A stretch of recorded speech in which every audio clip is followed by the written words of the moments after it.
आइए अब हज़रत नेमतुल्लाह शाह वली की हिंदुस्तान की फ़तह और ग़ज़वा हिंद से मुताल्लिक़ पेशगोइयाँ देखते हैं।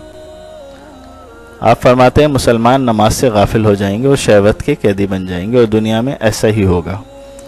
रोज़ा नमाज और अहकाम एकदम गायब हो जाएंगे और मनाजात की महफिलों में रियाकाराना ज़िक्र व अस्कार होंगे। इसके बाद हिंदुस्तान में एक सूरिश ज़ाहिर होगी, मुशरिकाना सरज़मीन पर फितना और फसाद बर्पा हो जाएगा। इस खलिफशार के वक्त हर बुत परस्त कलमागो मुसलमानों पर अपने हिंदुआना कहर व ग़ज़ब के ज़रिए जाबिर होंगे।